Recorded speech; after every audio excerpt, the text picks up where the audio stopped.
Hello, everybody. Welcome back to SpoiList. We are here with our fourth episode of Tears of the Kingdom. Today, we are going to talk about... Oh my god, I forgot his name already. Sidon. Sidon. We're going to talk about Sidon of the Zora? Sidon of the Zora. That's actually Zora. the quest name. Yeah. And we're going to talk more about our explorations, and that's pretty much it today. I think it's been pretty formulaic for the past couple episodes. Yeah.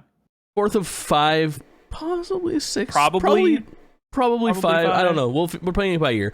This is going to recap everything from the main story quest that includes all four of the, what are they called? Happenings? Four of the happenings in the different regions. Phenomena, I believe. The regional phenomena is how they're qualified. Yeah. But it's also going to cover every single one of the tiers so far that we haven't covered. So the entirety of the tiers quest that Impa gives you early on in the game if you go to the northwest. Yeah. And then, of course, everything that happens in our travels on the map at any point, and essentially everything that happens up to turning in whatever the quest, the culmination of that four phenomena quest is. And then a bunch of like random shit. And then for the last episode, it'll be the ending of the game, like everything from there until credits.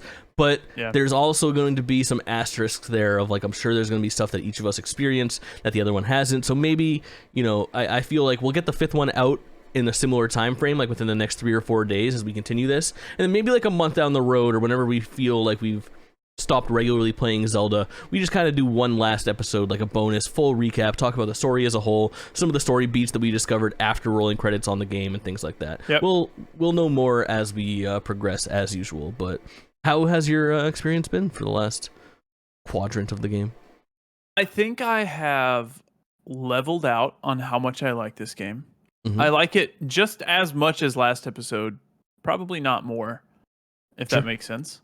But I mean, I've been having a good time with it. I've dumped, how many hours now? I'm going to check while I'm sitting here. I'm at more than 80 hours now. I'm at 75 hours or more. That's a lot. So this game came out 2 weeks ago? 2 weeks ago, I think. Yeah. I came out the 12th. It's the 27th now. So it's been 2 weeks. A little more. Yeah, and it's been a good 2 weeks. I've not... It's kind of weird because this game, I feel like I've spent a lot of time in it, sure, but it doesn't really feel like that much time has been spent in it. It's because it also melts away, man. Like it does. It melts away, but it also feels like at the same time, I look at the map and I'm like, there's so much more to do. I don't know what else to do. We haven't really talked about like general feelings of being inside and playing Zelda in a while. We talked about that a lot the first episode when we were kind of just scratching the surface, and we didn't really talk about it on the second or third episodes.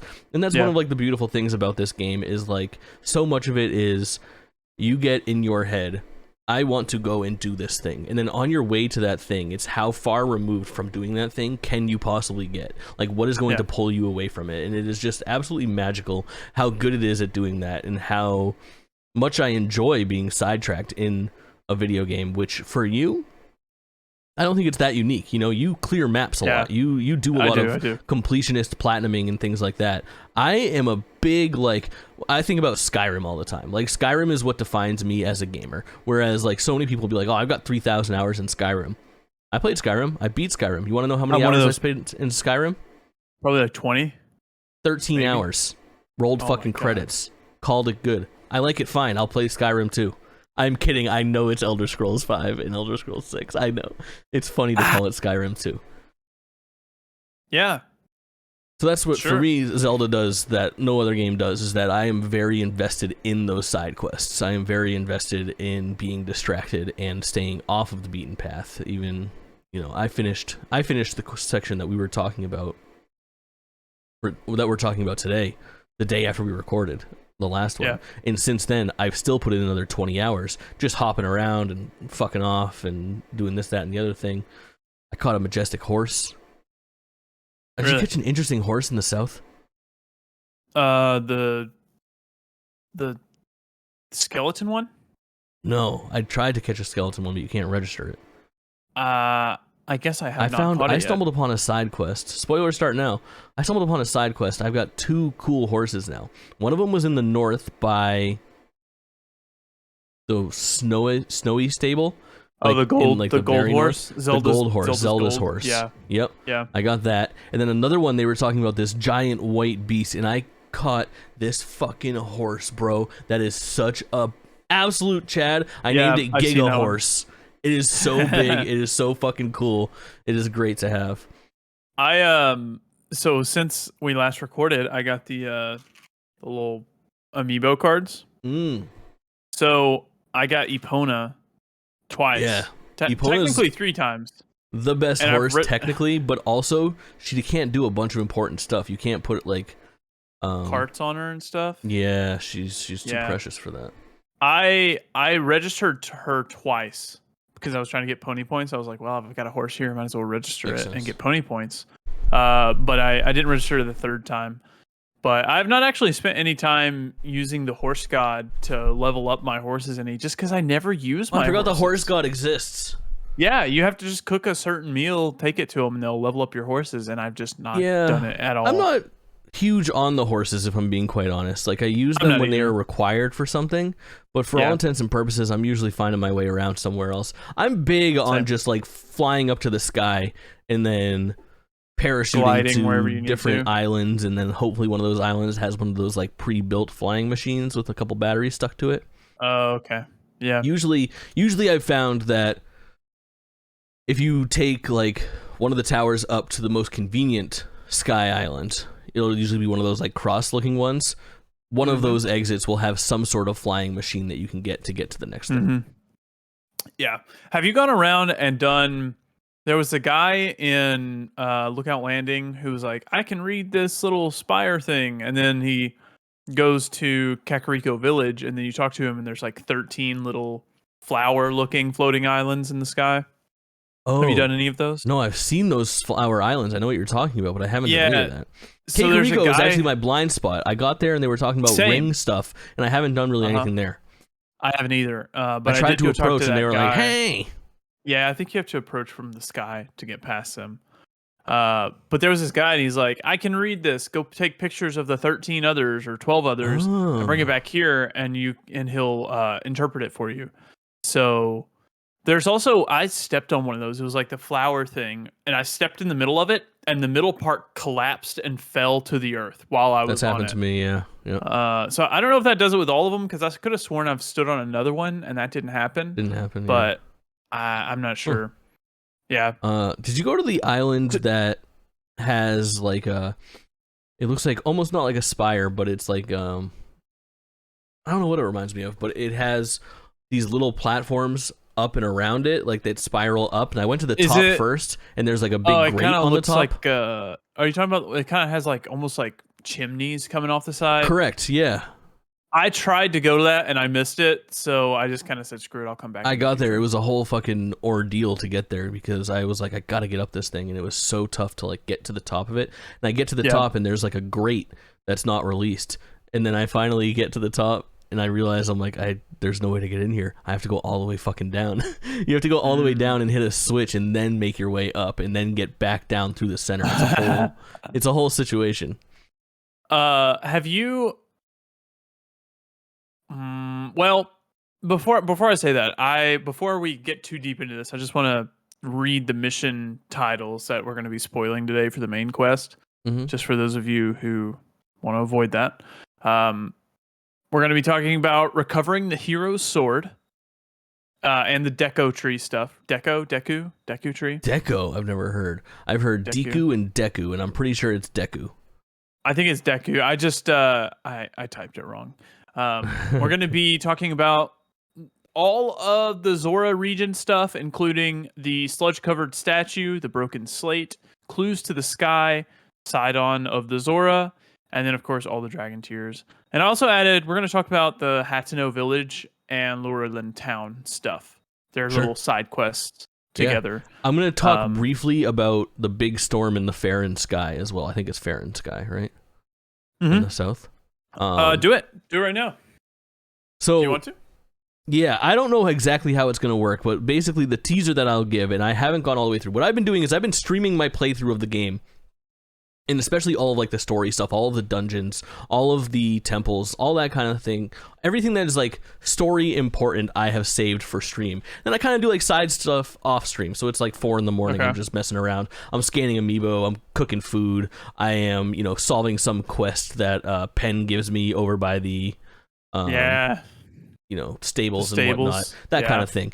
And I stumbled upon something. I was like, I want to go to that sky. I went to that sky and I flew in, and I don't know if I'm actually even supposed to be in there yet or what the deal is. My thought is, what I've discovered is, I'm pretty sure that there's going to be like an upcoming story beat that sends you there in a mandatory way.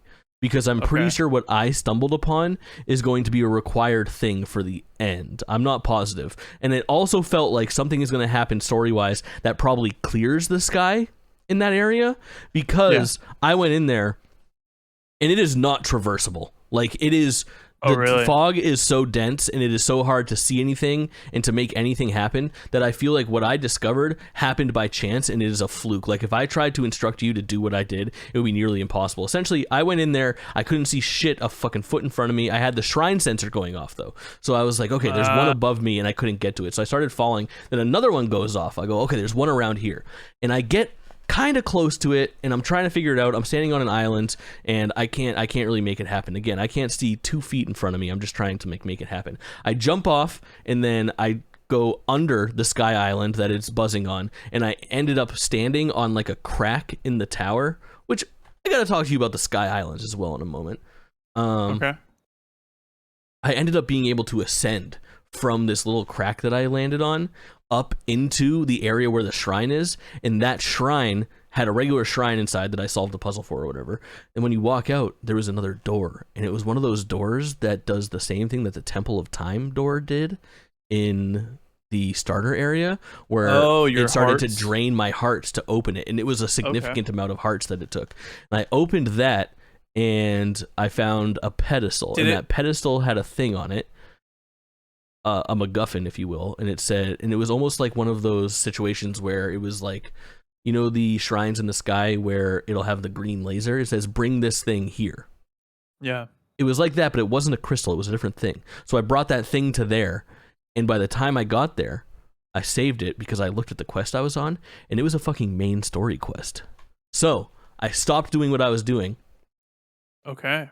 And I saved it for stream, so I'm going to get into that next time. Yeah, we'll talk about that for sure next time. Yeah. I did realize one thing that you told me to do last episode, and I forgot. The island. What's it called? Down in the bottom southeast. Eventide Island. I forgot to do that. Yeah, I forgot to do that island. So. You didn't miss much. We can talk about it the next time. It's not like a big story beat or anything like that. It was a cool and clever island that I think is not as cool this time around. I did something cool in the depths, dude. Okay. What did you do in the depths? I went... Shit, how did I end up there? Okay, I got it. I did a couple cool things. The first thing is I went and I saw Koga in the bottom left where he gives... Okay, I've not done that yet either. So I went down there and I finished that quest, which is inconsequential. He ends up relocating to another area like we thought. But then I also did the floating maze in the southwest as well.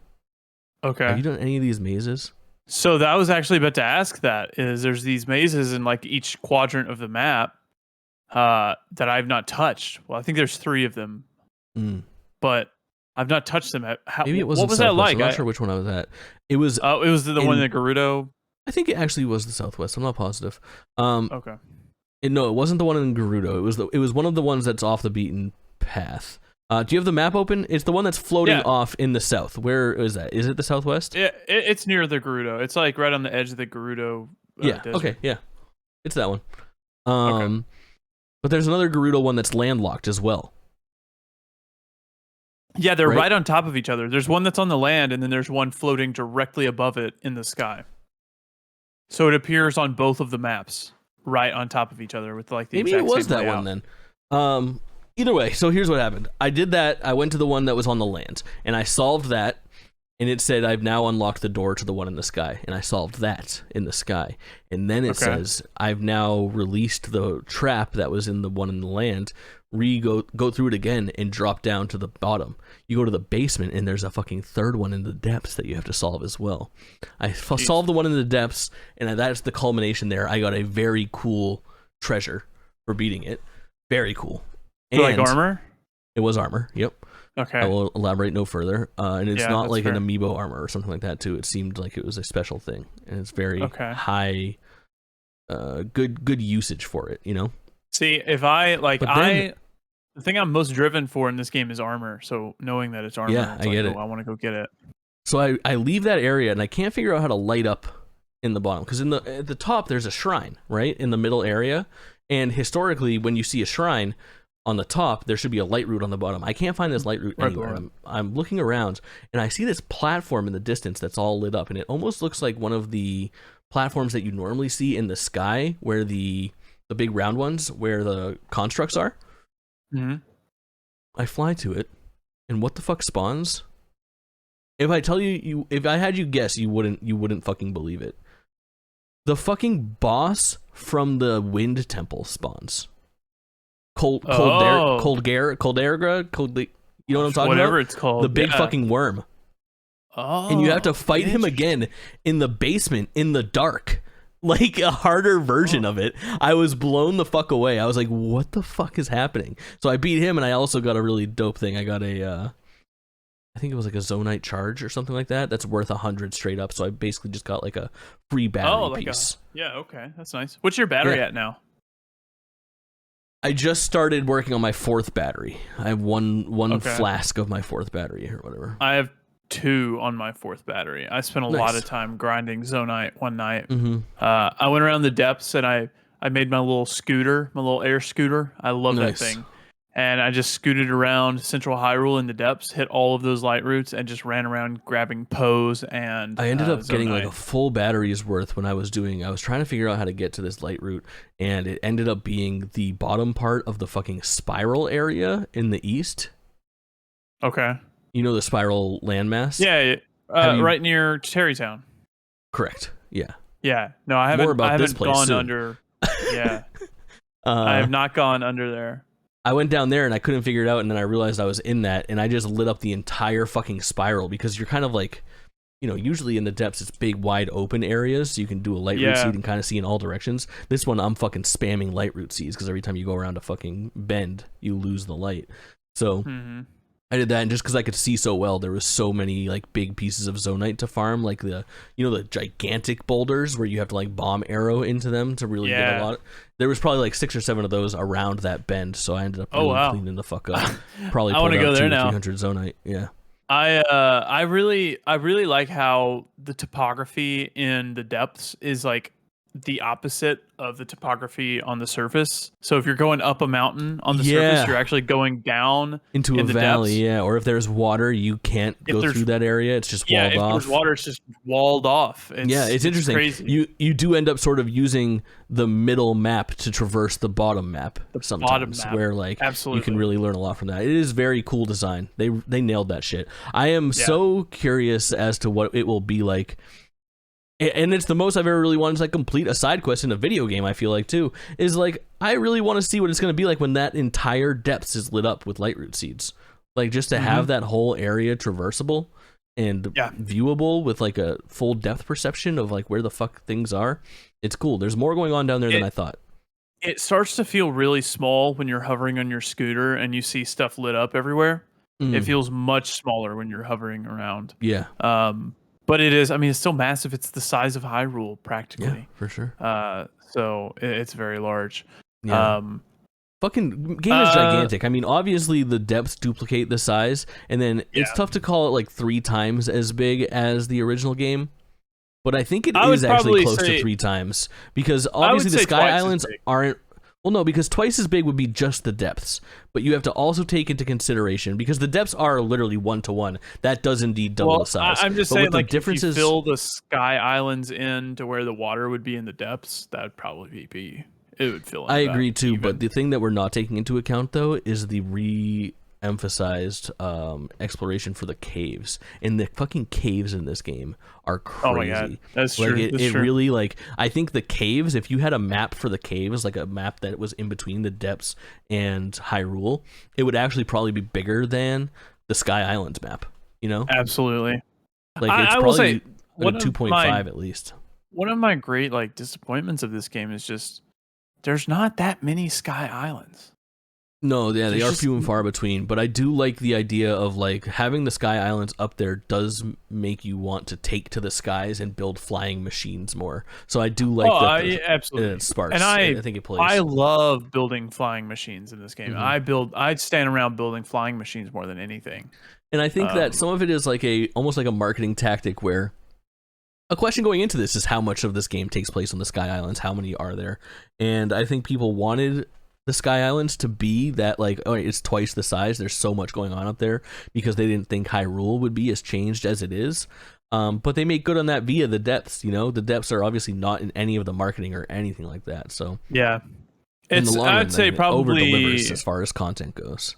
Absolutely, I would say 15% of my time has been spent in the sky. Yeah, the sky has been something that I've gravitated towards just because it seems like the most completable thing. Yeah, you know, like I've done a good job of, like, every time I see an island, I go to it, I try to unlock like the dispenser there, I try to unlock the shrine there, get the fast travel there, and I've used that quite a bit as, like, as fast as it is to travel to a tower and then shoot up the tower and then fly somewhere, it's actually way quicker to just travel to a fucking sky island and jump the fuck off of it. Yeah. Which I actually need to do that more. I kind of forget that I can do that a lot. Yeah, no, your impulse is like go to towers because Ubisoft has trained us to do so. Absolutely. Which I will say, I wish there was a better way to mark stuff off on this game. It's not very easy to mark stuff off as completed on this game. Yeah, there is some quality of life stuff that you see in like a nice Metroidvania or something along those lines that would be nice. Like Resident Evil does a great job of like that room is complete or incomplete type of thing. Yes. I'm trying to think. There's a good open world example that's done well for that too, where like having a nice tracker of like what is done and what is not done would be great. I think we've talked about it as well with the tiers, about how it's kind of difficult to realize which tiers you've got and which ones you don't have if you kind of got discombobulated during it. You and I did the same thing. We're fucking internet gamers who grabbed a screen cap of it, you know what I mean? Like took an actual physical picture or we took screenshots, and I marked it off, so I had it loaded into OBS on my fucking screen. It would make a big green check mark over it. But that kind of thing, that kind of quality of life thing would be nice to have. Like, it would be cool to see shrine percentage outside of like how many shrines you've completed in the loading screens. Yes. It would be nice to see. Yeah, I wish there was like I wish it would break off like Hebra. You have done 15 of 35 shrines here. And you have 60 of 75 Korok seeds. Yeah. That's what I want. And then to be able to zoom in even closer and find like a region of Hebra. And just say you found X of X. It probably goes back to that like Nintendo philosophy of things of like that is just like that completionist thing is just not really a priority to Nintendo. It's the same reason that they don't have achievements, which I think is a miss at this point. Like I think it is 10 years late to the fucking party on achievements. People want them. They have spoken, especially games like Xenoblade Chronicles 3 does a great job of having like its own internal achievement system because it's not there. And that's the game that I'm thinking of that has a great progression and quality of life thing as far as like an open world game. That's how to do it. That game has a compendium and a bestiary and a fucking, you know, the whole 9 yards as far as if you were wondering how much of an area you have completed and what you need to do there, that game fucking has it ready for you in spades. How have you done filling out your compendium in this game? I'm dog shit, dude. I forget that you can even take pictures in this game all the time. I actually just went through and I was like knocking out some of my side adventures, actually, which I love the distinguishing trait between side quests and side adventures. Side adventures just sounds like more fun. But one of them was I had never got either of the 2 other travel medallions, and I had never done the sensor plus thing. And I went and I was like, oh, let me go turn those in. And I got there, and I'm talking 80 hours into the game, like I just did this the other night. I got there, and I got my 2 travel medallions for filling in the whole map. And then I went to turn in the sensor thing, and it's like, you need to take pictures of 5 monsters. I was like, oh my god. I haven't taken pictures of 5 monsters. I only had 4. You know what you mean? And now that you mention that, I have not used my travel medallion once. I don't even know how to use it. I used it during that fucking one that I was talking about, the Chimney Island, where I was like, okay, I'm gonna jump down from here, but if it's not here, I need to be able to get back up here easily. I'm not doing that shit again. Yeah. How do you use it? Do you just go to your inventory and press it from there? Yeah. From key items, you slap it down and it's on your menu. I feel like it should be on your hot bar wheel or whatever, you know? Like it should be there instead of the fucking map option, bro. That's true. Yeah, the map option there is worthless. All you have to do is I was seeing on Reddit something about like the horse whistle instead of being down on the D-pad or down on the D-pad is horse whistle, I think, right? Yes, it is. They said that map shouldn't be there. Map already has a dedicated button. You should put the horse whistle on the wheel where map is. And then down on the D-pad should bring up a 4-quadrant wheel that has you select your fucking powers from your sages.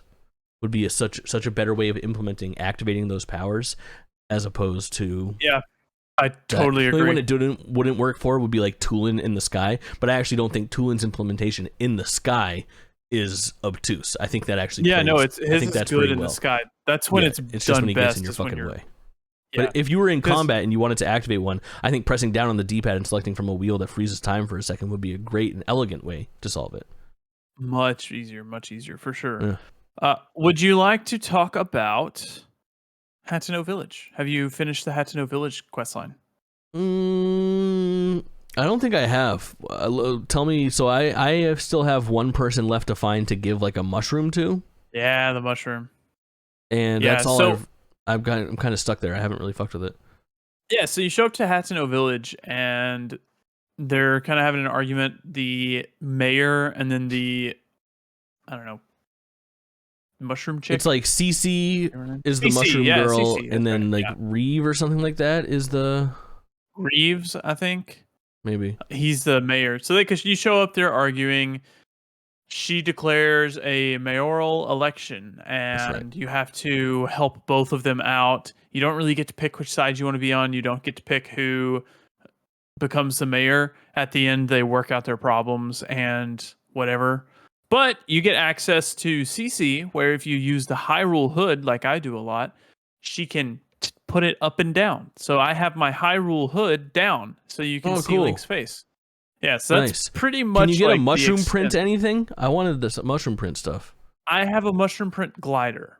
Nice. Okay, that's something. I think so. I think you can get a mushroom print. I use the Lon Lon Ranch mushroom glider, not mushroom. It's like a big blue milk carton looking thing. Yeah. I've got the little cow on it. Yeah. I've not actually changed my glider skin. I was using the Majora's Mask one for a little while, and I was using the Sheikah one for a while. That was like blue and white. The Mirror of Twilight fabric looks really good. It's like very slick. Like runic. Yeah. Yep. Those are really cool. That's a nice little touch. Yeah. The absolute freako that fucking customizes it for you, bro. Oh my god, he's the worst looking character in the game. Face only a mother could love. Oh my, a mother couldn't even love that face, dude. You might be right. Disturbing. You might be right. It was rough. What about the Lurian Village? Lurlin Village? I think it's Lurlin. Like lure, like the southern village, the island village from the first game. Yeah. Which was such a cool vibe that didn't have much to do. It was like the weakest of all the town settlements, I feel like. It still probably still is. Yeah. But it does have a little bit a little bit of a mini progression to it. I was wondering for so long. I was watching you do this quest on my behest. And it didn't click for you who that guy was. And no. There are 3 people. There are 3 sons in the original one, outside of the ones that you bring to Tarrytown. There's Hudson,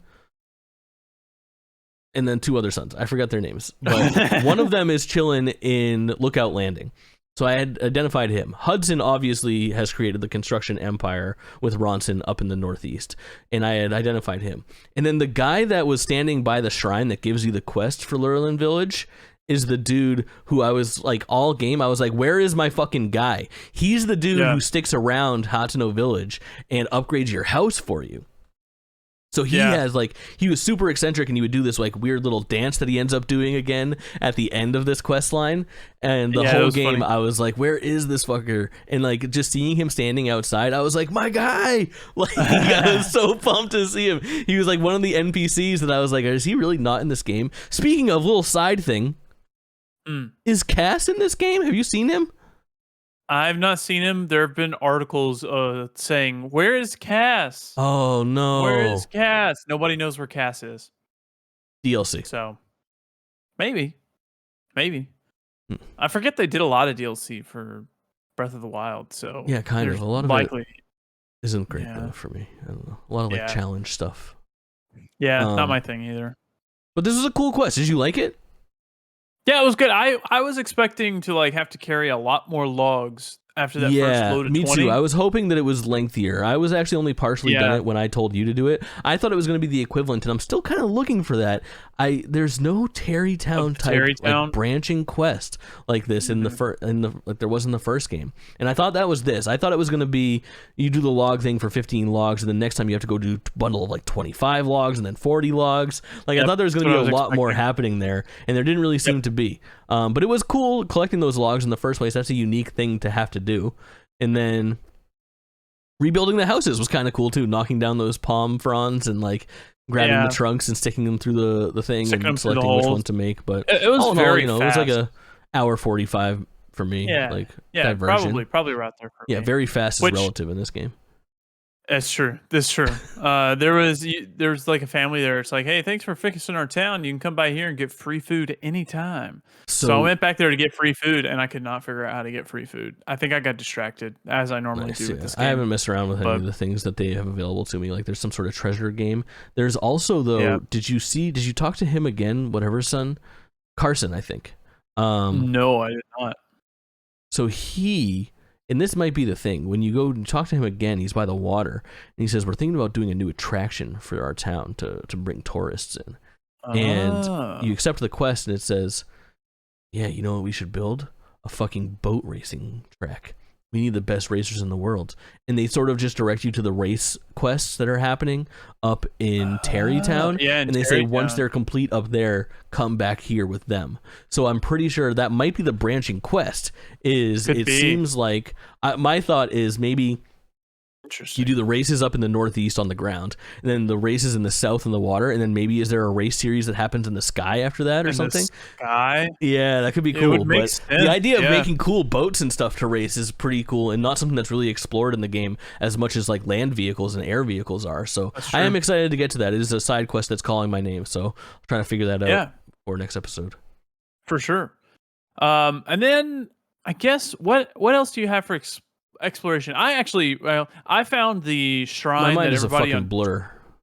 Yeah, I feel that. I've been having trouble really getting my head wrapped around what I wanted to say this episode, just because it comes to a point where the exploration is still very good. I'm still enjoying it, but things aren't jumping out to me like they did at the start of the game. When you lose the like linearity of going through the 4 locations, and you just start randomly selecting points on the map to kind of like explore or do stuff in. It's like, I don't have any markers near there. Yeah. It's also, I've had the issue recently, which is why I kind of pushed to record this podcast today, is I love side questing to an extent, but I have to pace myself, do like 3 hours of side questing, 1 hour of main quest, 3 hours of side questing, 1 hour of main quest. And it got to the point where I'm like, I have been side questing for 20 hours. I need some main quests. So I ran it, and now here we are. And it's like, I just need some like good stuff to munch on, which is good to talk about once we get to the tiers in a moment. But it's just been, I'm ready to wrap this game up, I think. I think I'm ready to push. Let's talk about things in this order. The last thing we'll talk about is the side-on stuff. And then before that, let's talk about the tiers, which is, I think, the tiers. I agree. And then let's talk about Great Deku Tree stuff, which leads into tiers, I think, pretty well. It does. And then you were gonna say something. You found a shrine that everyone is talking about, or something? Yeah, everybody on Twitter was like complaining about it. It was called. I'm trying to find the name of it right now. It was one about like grinding on rails. That was like one of like that was probably the shrine that I did. Okay, so I talked about this at the very first episode. Do you remember the first thing that I did in this game when I got to Hyrule is I shot out to the fucking southeast? Yeah. So I found this shrine. This is probably the outside of the Sky Island 4 shrines, this is probably the 7th shrine, including those. The 3rd shrine that I found in Hyrule, and I fucking crushed it, bro. I made this little contraption. I made this little contraption that had like, I was like ready to. It would grind on the rails, and then it had a guide for the next rail. Yeah, it's got prongs in the middle to catch the rails. Yeah, I don't know why people were having such a hard time with that one. Yeah, I keep on saying though, like I'm Zelda brained. Did I talk about the Shrine-a-thon last time? My over under 4 minutes. Yeah, you did. Dude, I am like, I don't know. There's something about this game that does. I mean, again, talk about things that we've talked about already, but I want to retread just barely. Is like this game is the king of making you feel either like an absolute simpleton or the best gamer that's ever fucking gamed. You know? Yeah. Yeah, which more often than not, I'm feeling more like a fucking gamer, like the best gamer that's ever gamed. Because the better that you get at the game, the more that you understand how these systems intertwine and how to use them together, the more natural everything thinks. Like this game trains you to think in a way that is so satisfying to become like comprehensive in. You know what I mean? Or, yeah, absolutely. It's a very unique thing and a very special thing. And I wonder. It's what separates this. It's what separates this game from other open world games. It's the internal like gaming systems that they have implemented with Ascend, with Ultra Hand, and with Rewind, and like the way that those things all work together. And it feels like fucking lightning in a bottle, dude. Like you could do a lot of stuff in Breath of the Wild, but Tears of the Kingdom fucking blows it out of the water with the way that those things all work. The skills are what makes this game good to me. I did not love Breath of the Wild. I thought the abilities were boring in that game, but this game is so much better just simply because of the change of skills. Yeah, for sure. Yeah. Let's talk about nothing else for exploration. Let's talk about the Deku Tree. Yeah. So last time I had not 3 finished days ago. The Deku Tree. Yeah, was it really only 3 days ago? I don't know. I have no idea. It feels like forever ago. But when you're talking about the Korok Forest and the Deku Tree that's like infected by blight or gloom, and you dive down his throat, and then at the bottom you have 5 hands and a Shadow Ganon. I think it's Phantom Ganon. Phantom or Shadow Ganon, I can't remember. That attacks you. Which, by the way, this is still the only time I've ever seen those hands, and the only time I've ever been attacked by hands all the time. I saw hands on like a mountain the other day while it was cold out. People were shooting snowballs at me, and there's fucking hands chasing me. I've never seen hands again. I don't know what it is. It's terrifying when they pop up. They put the fear of God in me still. I believe it, dude. They got some reach to them too. I saw a video of a dude sprinting away from him, jumped off the ledge of a cliff, and the hand reached out over the ledge and grabbed him midair. They're fucking monsters. It was funny. It was a good clip. But anyways, you go down there, kill Phantom Ganon, and the tree's happy. The tree's like, oh. Actually, I think at that you get a memory, which is the tier number, or like the memory number 1, right? We fucking talked about this last time, but you talked to the Deku Tree, and he says, I threw up. I threw up. I think I'm gonna throw up. But anyways, you get a memory that is in the past. It's Link and Zelda together in their Breath of the Wild clothes, and Zelda still has long hair. And they go to the Deku Tree, and the Deku Tree's like, yo, your sword, your master sword is repaired. You can go ahead and take it. Also, see you later. It's a she. He refers to it as really? She. Oh, sorry. Yeah, I think that's the reveal of that. Yeah. What? Really? When? Yeah. During that scene, the sword is a she? Yeah. He refers to the sword as she. Oh. I thought you were talking about the tree is a she. No. I believe. Okay, well, yeah, I can see male, at least. I don't know. I mean, like, of course, my car's a she too, you know? It's like the sword, sure. Anyways, the master sword, is repaired after the fight with Ganon, or Ganondorf. No, Ganon. Ganon's the pig version. Okay. And Calamity Ganon. Yeah, and it was something like, it was like, hey, it's even better. The sword will become even stronger if you get more sacred power within it or whatever. So you can kind of charge up the Oh, sword. So you take the sword, and that's technically the very first memory chronologically for this game. yeah, it's the bridge between Breath of the Wild and this, Absolutely. basically. So Here's then, after you see the memory, were you gonna say? Well, you go Okay. ahead and I'll interrupt it if it's the right Okay, time. cool. After you see the memory, the Deku Tree is like, "Yo, where's your sword? It's you don't have your sword on you. Where's your Master Sword? Where is she?" And Link is like, "Yo, this is what happened. It disappeared. Blah blah blah." You know how Link does. He kind of just shrugs, and then you assume he told him everything. So the tree is like, "Hey, I still sense the sword somewhere. I don't think it's disappeared." And then it pops up a marker on your map. It says the sword's right here. And if you watch, the marker is moving. The marker on your map is moving.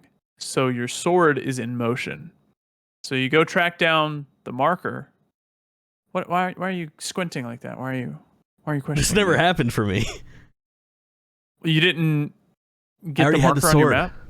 Oh, okay. Okay. My So- series of events is crazy, and I Gotcha. Okay. don't So know if the I'm Deku- jealous or if you're going to be jealous of how it played out. You continue your story. Okay, well, the Deku Tree's like, yo, this is where I feel like the sword's at. It gives you a marker that's moving, and you go track it down, and it's the giant dragon. So when he shows you the marker, when you track that quest, the marker will move around the map when you look at your map from here on? Yeah. Sick. Yeah, so if you like pause it every like 5 minutes, you'll see the marker's not in the same place because the dragon has moved. Because the dragon is on a path.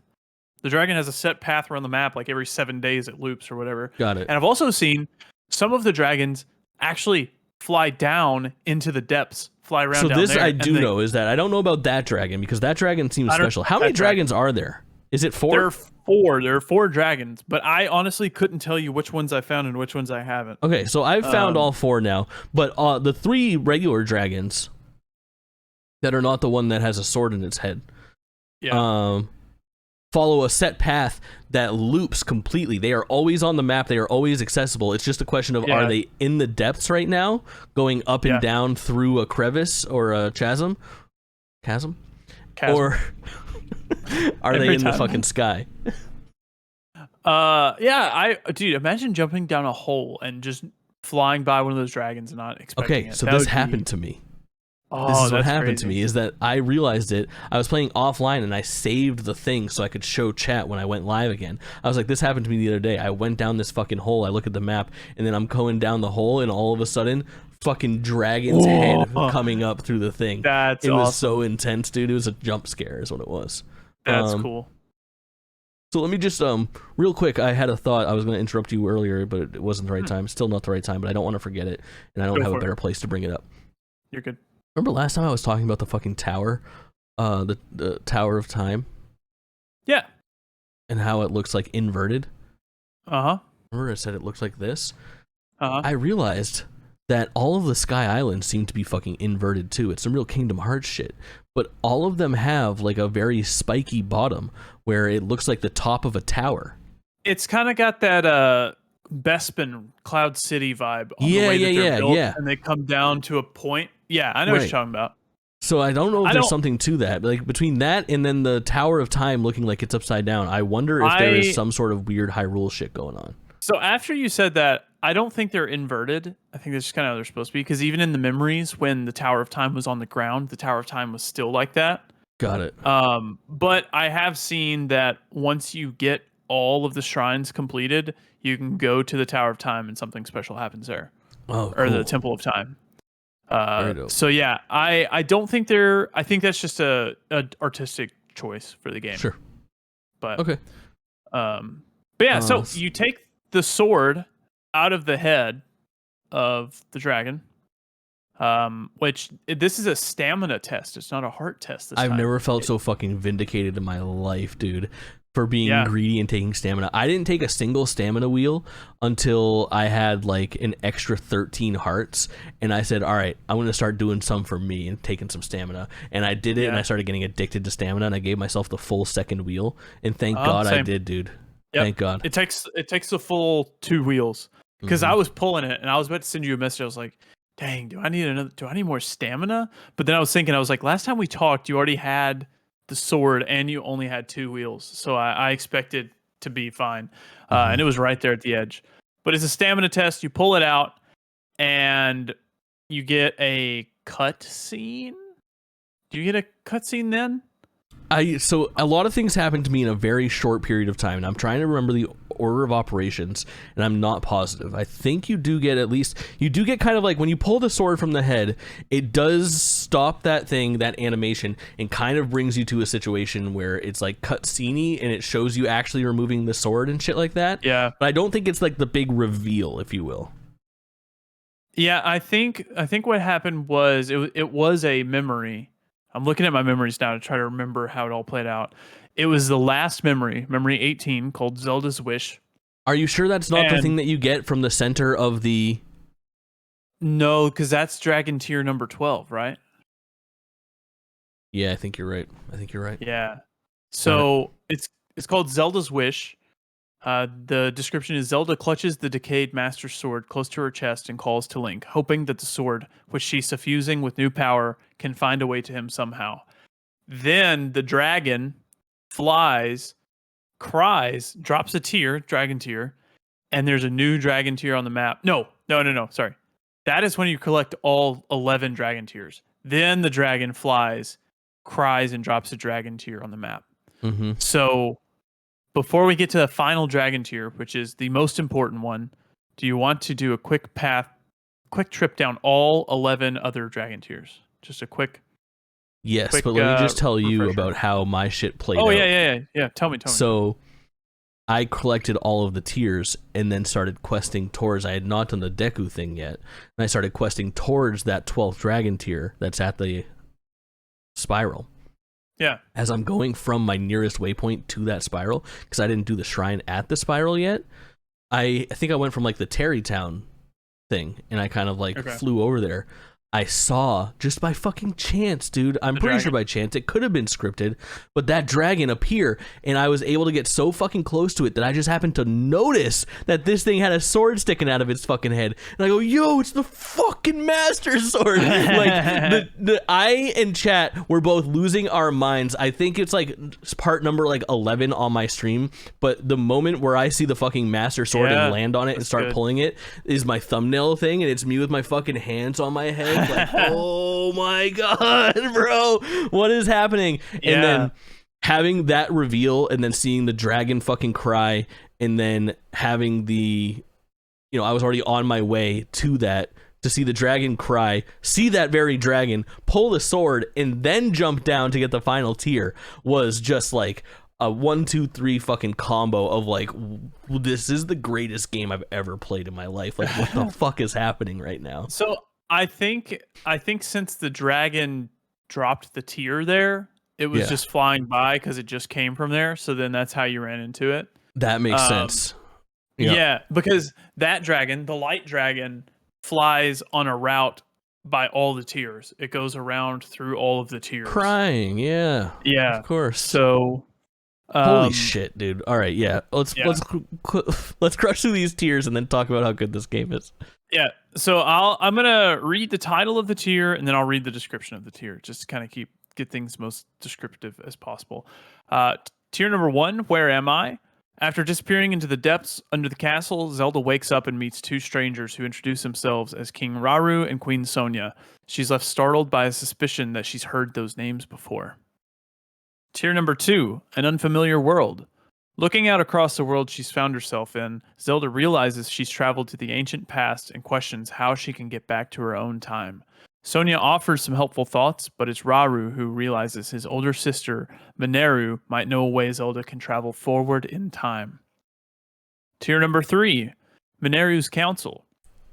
After examining the Purapad, Mineru accepts that Zelda is from a different time and explains the only way she might get to the future is by using draconification. It's a forbidden act, however, because Zelda would need to sacrifice her sense of self. Rauru tells the disappointed Zelda to speak with Sonia and learn more about her power over time itself. So this is when we learn... Do you have all the memories? Because I'm still missing a couple. I'm missing 3. I'm missing 11, 14, and 16. Okay, yeah, I think so. I think me too. I think those are going to be story. Yeah. So the tier number 3 is kind of where we learn that if you eat a power stone or whatever, you become a dragon. Mm-hmm. So at that point, I was like, I don't want Zelda to become a dragon. Which this was I wasn't thinking about that at all. Which it's so easily telegraphed if you think about it. But I was like, all right. That's why I was not surprised by it, because I saw this and I was like, she's gonna become a dragon. That's just gonna be what happens. She's gonna become a dragon. So, anyways, tier number 4, the Gerudo assault. The Gerudo chief Ganondorf, in his push to conquer Hyrule, uses a swarm of Molduga to assassinate the castle. This shit was cool. They have the fucking flutesmen. Yeah, it was cool. When Rauru uses his powers to unleash an attack that destroys the swarm, Ganondorf notices the Zonai secret stone on Rauru's right hand. The sight of it draws a sinister smile from Ganondorf. Tier number 5, a show of fealty. Invited before the court of Hyrule, Ganondorf kneels before King Rauru and pledges his fealty, while concealing a smile that says otherwise. Still, Zelda is uneasy and tells Rauru that she's certain the chief has treachery on his mind. Rauru assures her that he's fully aware of it. Which at this point, if Zelda doesn't understand that Ganon and Ganondorf are the same, one and the same, she's got to be stupid, right? Like, she has to know. Yeah, I wonder. Because she knows Calamity that Ganon. That connection is still unclear for us. Yeah. I'm sure it'll be revealed at the end, because there's got to be a connection between Ganon and Ganondorf, I would assume. Like, he is the Calamity that was waiting there, and then... Yeah, it's got to be. I don't know. Tier number 6, Zelda and Sonia. When Zelda speaks with Sonia to learn how to use her own time powers, she's surprised by the Queen's techniques. Sonia then speaks with Zelda about everything she must be struggling with, and the princess then mentions Link. Rauru has never heard of him before, and as Zelda explains who he is, her faith in her friend and hero shines. Yeah, I liked that one. We talked about that last episode, but yeah, I think that was a cool memory. Zelda really talks up Link a lot. Yeah, hype a whole lot. Yeah. Tier number 7, Sonia is caught by treachery. Sonia meets with Zelda in private, and when the princess is revealed to be a creature under Ganondorf's command, Sonia and the real Zelda address the threat with confidence. The false Zelda laughs eerily and vanishes in the midst of gloom. In that moment, Ganondorf steps up behind Sonia and catches the queen by surprise. She falls victim to the scheme. So she was stabbed in the back by I liked that, Ganondorf. dude. They gave you the double false like hope there, where like you know, they're being two-timed, and then they're like, no, we saw through that, and then it doesn't matter that we saw through that, because also I'm being fucking murdered. Which, while I was watching this one, I was like, I'm pretty sure I already have a tier from this exact same scene, just later on when Sonia's already dead. So I wasn't really surprised that Sonia died there, but what that did tell me is all the fake Zeldas we've been seeing across Hyrule have been Ganondorf's apparitions of, Yeah. So, which I mean was obvious, like it was some kind of fucking magic treachery. It was always like, what's going on here? But tier number 8, Birth of the Demon King. With the secret stone he took from Sonia, Ganondorf turns into the Demon King. The gloom that issues from his body creates countless monsters that howl across the world. Rauru goes to Sonia's side to help his fallen queen. Though furious at Ganondorf, he knows that the Demon King is too powerful to confront at that moment. He retreats with Zelda. I love that scene. Best scene. Yeah, it's like action packed, and it's also used gratuitously in marketing. Yeah, gratuitous is not the right word there. I don't think. But, I think that's the one where Ganon starts to smile and his face really like shifts unnaturally. He's fucking Joker brained, bro. It made me uncomfortable watching that one. It's also like a brief like retcon or like a big fill in of like a blank of like it seems like it's the birth of the bokoblins and the moblins and the fucking Lizalfos, like it does. all of the enemies in the world. Like it's a cool thing to think of, like before this there was no war, it was all just like peace and prosperity in Hyrule. And then like the Hyrule that we've always known from Breath of the Wild, even when it was like Calamity Ganon, was actually from thousands of years ago when Ganondorf this very moment took control of something so powerful and corrupted it. Pretty cool shit. Absolutely. Yeah. Tier number 9, the Sage's Vow. Backed into a corner by the attack in all parts of Hyrule, leaders facing the Demon King's forces gather at Raru's call. He gives each a Zonai secret stone, making them sages with powers amplified by the stones.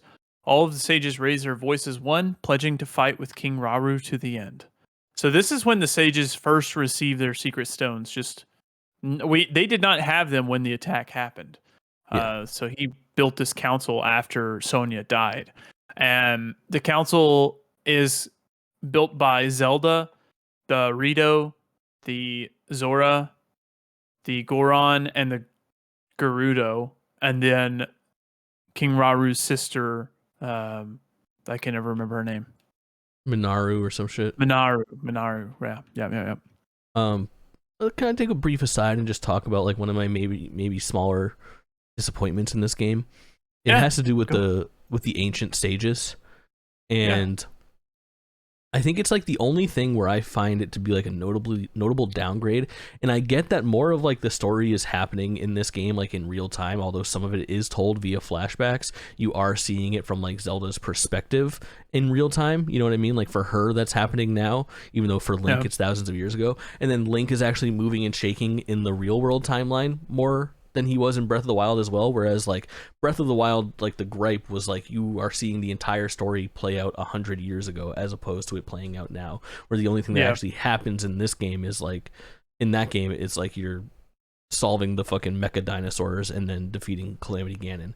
But the one thing that I think Breath of the Wild shines in is that they found a way to have those heroes from the past be way more impactful, where when you think of these like other people that are inspiring Yunobo and Sidon and Tulin and Riju, they are nameless, literally nameless, faceless individuals. Right? And not to mention they don't have like their own little like side story either.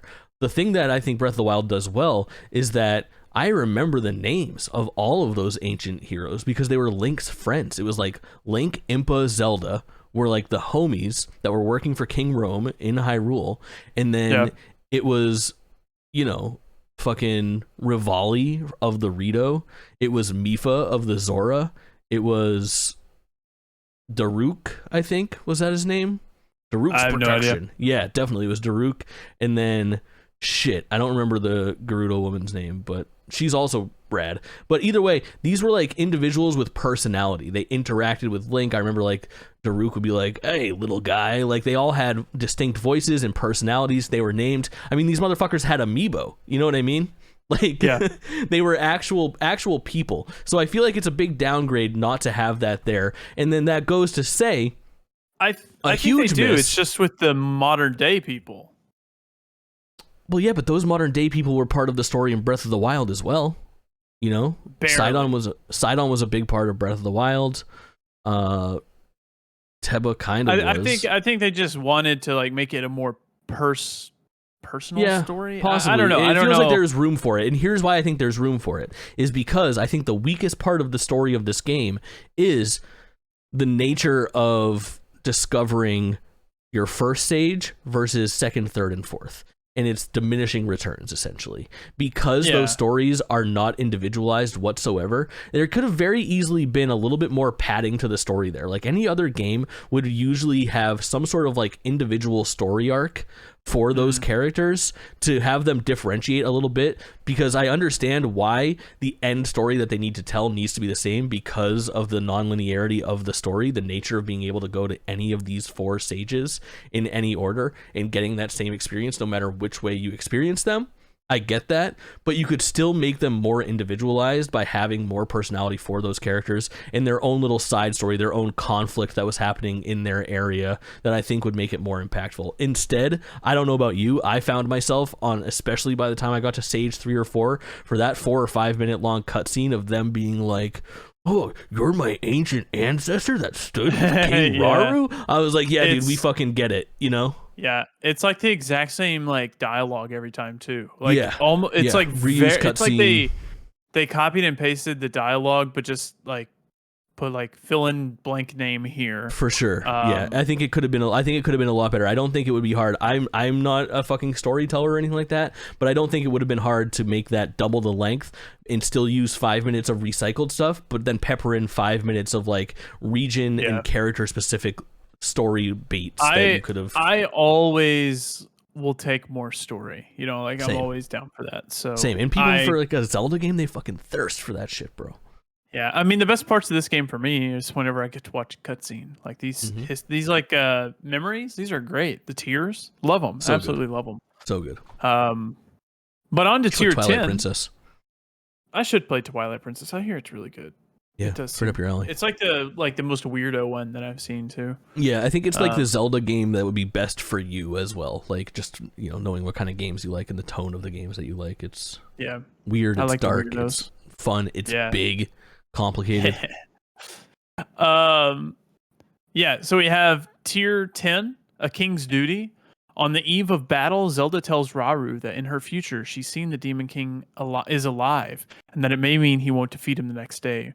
Rauru says that he will still do what he must, even at the cost of his life. If they fail, their last line of defense will be the knight in the future who wields the sword that seals the darkness. That's swordsman Link. I love that. And she also leaves out the fact that he does like kick his ass in some way, breaks his motherfucking arm off in his chest. Like, I don't know what that part is all about, but it's not just you just getting murdered, bro. You're about to fucking put this guy under for 1,000 years in a goddamn dank hole. You sacrifice yourself just to kind of like freeze him for a little bit. Absolutely, yeah. Yeah, Raru's sick.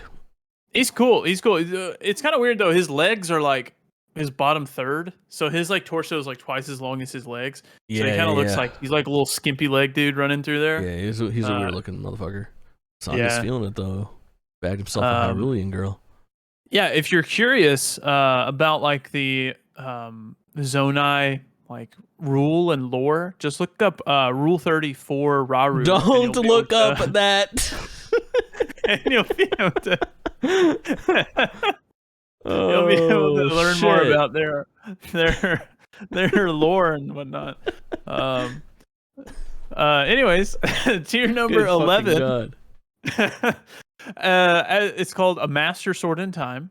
As Zelda worries about the Demon King breaking free in the future, a decayed Master Sword appears before her, delivering the news to Zelda that Link is safe in her time. This helps Zelda realize the reason behind her traveling to the ancient day of Hyrule. She finally knows what she must do. And then I imagine between tier number 11 and tier number 12, this is when Zelda goes around to all of the people and is like, "Hey, yo, your job is to support Link in the future, so make sure you do that." We're going to need you to pass this on to your ancestor, bro. Yeah. So then tier number 12, Tears of the Dragon. After leaving the Purapad in Mineru's care, Zelda swallows the secret stone, holding a hope for Link's future in her heart. As bright light washes over her, Zelda transforms into the Light Dragon. Soaring as she ascends into the sky, tears fall from her eyes and rain from the heavens as the Light Dragon vanishes into an expanse of clouds. So Zelda, I think that shit's so good. Herself. Did this hit for you? Kind of, but it's like, it's good. It hits, but at the same time, I'm like, you saw it coming a little quicker than me. I don't want her to be a dragon. I want to be at home with Zelda, my girl. You know, like.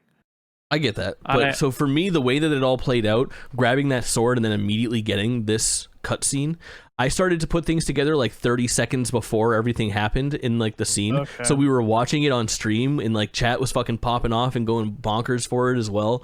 And I'm like, "Yo, Zelda's the dragon," and I was like. they're Zelda's tears. Like, I'm like, the Yeah. tears of the kingdom are hers. Tears like, of the it's Kingdom. so fucking sick. It's so good to me. Like, it's probably It's some of the good. better It is storytelling really and like good. the cooler hook. One of the better names for a Zelda game. Like, I really am like red fucking hot on this. Like, I was flabbergasted, and it was super fun to watch play out. And it's super sad that she is fucking, like, for thousands of years fucking miserable and literally crying these memories out, trying to like be there for Link. But I think that's gonna be like, you know, the story is, my guess is that like we're gonna end up rescuing Zelda from that form in some way, breaking whatever curse that is. But it's still gonna be a somber fucking, for thousands of years she had to just roam. She's being literally miserable. been living for thousands and thousands of years. Yeah, which up. I think it'd be really funny if like, or really cool if they went back to Breath of the Wild, patched in this light dragon, like fucking stuck a Zelda's sword in her life. head. Zelda's life, bro, is like 16, 17, 18 years of being fucking miserable, trying to like do her duty as the Sorin Protector and work on this power. Finally gets the power, spends 100 years holding fucking Ganon at bay, and then gets like 2 years, 2 to 6 years with Link kind of holding it down, actually probably making whoopee and housekeeping and shit because they got their house in Hateno Village and all that shit. But then follow that good time up. She finally had her 100-year fucking respite, gets back, gets a little glimpse of what real life can be, and then is fucking banished to 1,000 years ago to spend another 1,000 years just cruising around being miserable. Yeah. Tough It's times rough. for Zelda. Give me the It's legend. really I've told rough. you about this. Like, this is literally a Legend of Link, a Zelda to the past. Yeah. That should be the name of this game. Yeah. Sure. But that's the tears. It was really good. I kind of wish I had to spread the tears out a little bit more, because that's kind of like, that's my favorite part of the game, is those cutscenes. But I'm excited that there are at least 3 more beefy cutscenes that we're gonna get along the way. So I don't know. I'm guessing they're gonna be set back in time, so we kind of see what happened the night of the fight with Ganondorf. Yeah, I'm not I've entirely had the theory sure that the final fight is going to be something along the lines of like fighting with your sages, but they're not in their shadow form. They'll be in their actual regular model form. Like, it'll happen in no time. We also, what happened to Mineru's secret stone? We've recovered all but 2 of them. No, we've recovered all but, God, I don't know how many secret stones there are. I think there's 6. It seems like there's 6 sages, and the question has there always was been. Yeah, well, there were 6 sages, and then there was the one that Ganondorf has. So there's And the 7 one that stones. Rauru And has? the one that Rauru has. There's 8 stones. We've recovered 4 of them. 4 of Zelda them, and then I think 8-1. the 5th, 6th, 7th are possibly the Triforce still. I'm not positive about that. That's been my running theory, is that some of the stones are more special than the other stones. And then it would make sense if the one Zelda 8, the one Rauru has, and the one Mineru had. No, the one Ganondorf has. correct. Those would be the 3. And then like the Mineru's, Triforce. I don't know what hers would be. Mineru seems like it's just going to be that 5th one. Yeah. But yeah, I think I'm pretty sure that's what's going on with the thing that I found. Okay. Yeah. That's my guess. Okay. And I'm thinking that it's possibly 5th dungeon. I don't know. Possibly. That's the like kind of thing that would make sense. Yeah. Would you like to move on to Sidon? Yeah, let's move on to that whole quest. Yeah. Yeah. So you appear in the village that is, well, it's not really a village, I guess. You appear in Zora's domain. My favorite area. It's really cool. It's really cool. It's covered in sludge. Yep. And they're like, hey, yo, Sidon's up at Mifa Court, and he's kind of holding it down for us up there, purifying some water. So you go up there, talk to Sidon, and he's like, I don't know what's going on. There's sludge pouring from the sky. Can you go chat with people and try to figure it out? So dude, this shit right here, we don't need to dwell on every little beat of like ascending and getting to this point. Well, I guess we can get to it when we get to like ascending, but I kind of had some gripes with like the way that this shit all played out. Like, it was much different than all of the other 3. See, I liked it. And it wasn't very specific though. You know what I mean? Like it was all that's what you're saying. It's like it was like riddles. It was like nondescript. It's like go talk to this person, and then I'd look at the map and I'm like, it says it's right here. It's not. It's like you need to go find this person here. You have to go solve this quest here. You need to go talk to somebody who would do this. You need to go eavesdrop on these fucking kids to find this thing behind a nondescript waterfall.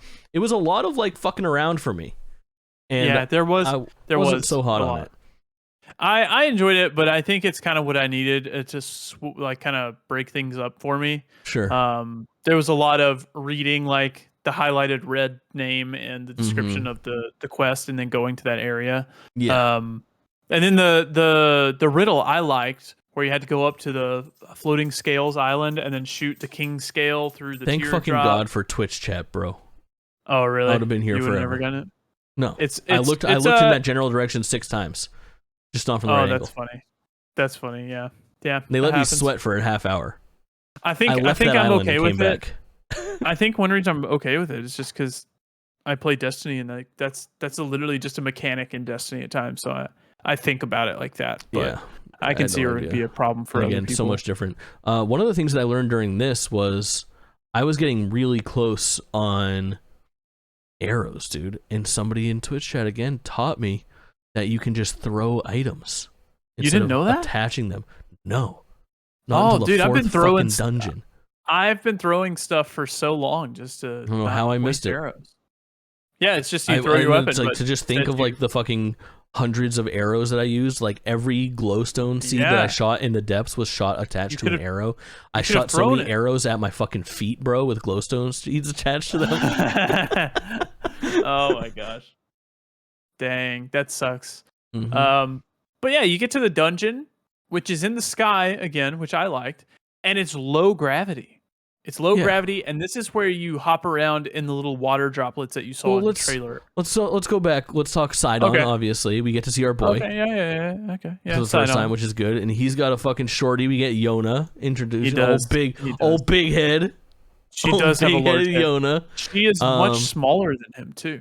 Like he's a large character. Yep. And then there's a mini boss. There is the Sludge Lake, which is actually pretty cool. I thought. I didn't think it was cool. I'm so. It was kind of more of a tutorial to here is how Sidon's power works, which I like his power. I haven't really used it much because I just finished this. So, but it's not bad. And then we get to the fucking water temple. Yeah. And this is the cool. I liked the water temple's approach because once you figure these things out, you do have that section where you go into the whirlpool underground to start the ascent. Basically, you have to get like that water level thing up. I could not figure out the last one. I had to cheese it. I had to I couldn't get the water level up the final time, so I had to I flew into the air using my fire acorn trick, and then just activated the button. I use that still. Yeah. Most similar to the Wind Temple, you get an actual approach to this water temple, which I thought was fucking great. Yeah, it's great. I think that for me, it's like Wind Temple, Water Temple, and then probably Fire and Lightning Temple. I think I'm water, wind, fire, lightning. Okay, I get that, but I like this temple because the puzzles were easy and I was not confused by the map at all. I wasn't like, dang, I gotta go down 4 floors. Yeah, how do I liked the extra complication of the. I think I liked how much time I had to spend in the Wind Temple. I appreciated the difficulty of that temple. No, I didn't like that.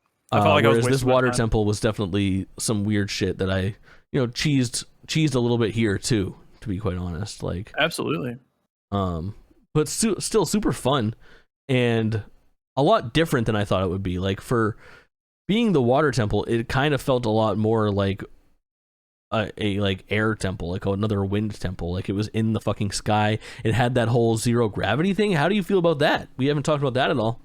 I kind of liked it, but it was kind of hard to control. It was, but it added you got used to it. Yeah, it added a little bit of platforming almost to it.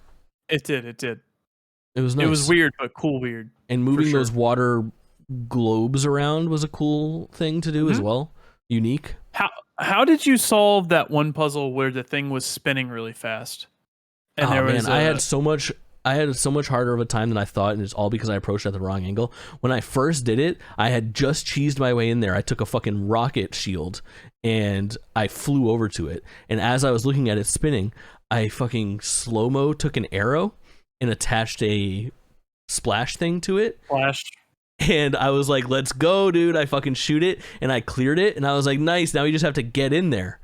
So I started building this platform, and I started trying to hike up it, and I have the 3 air platforms, and I'm working so hard to get up there. Yeah. When I finally get up there and look, I can't get in. I can't figure it out. I jump into the sky to do slow-mo again, and I realized I was like, yo, I could have fucking easily just double-tapped after the fucking splash one and shot another arrow and have been done in 2 seconds. It would have been the most elegant solve to one of these things ever. So what I did is I forgot about the slow-mo, like the bullet time. So I was literally just sitting there throwing splash fruit repeatedly, waiting for it to go in the hole at the right time. After like 10 splash fruit, I got it. And then I started pulling my bow back. I was like, all right, another. And it just bounced off and an arrow would go ding, off into the distance. But then finally I threaded the needle after like 15 arrows and it worked. That's but nice. it was a pain. I didn't even think about the bullet time stuff. Absolute all-star gamers. Yeah. What about the boss? The boss was the boss. I didn't hate it. I liked it. Only boss that I had that I think really caused like a pain point of like, I need to retry this. I don't have what I need for this. Like, it was unique for sure, but the second phase where it was jumping from sludge pool to sludge pool was so difficult for me. It was a pain in the butt. Yeah. It was so difficult. All I did you try to get rid of the sludge? For a long time until I realized it was a futile fucking attempt. It was absolutely futile. I just started, whenever he would jump to a sludge pool, I'd pull out a bomb arrow and the splash damage would stun him, and then I'd just start pegging him from across the way with the arrows. I think the way that I did it was similar. It started to be like rely on arrows, and then again I realized that if I fucking bullet time it, if I can just get a little bit of air and then pull out my arrow in the sky, because you have the slow, super and I can just jump there. Boink. You can get bullet time like no matter what, really. Yeah. That's true. I didn't even think about that. Yeah, it was good though. I liked it. Yeah, it wasn't bad. I don't like this fucking thing's butthole mouth. I'll tell you that much. The Muktorok. Muktorok. Yeah. Have you gone to one of the Octoroks and have it suck in your weapon?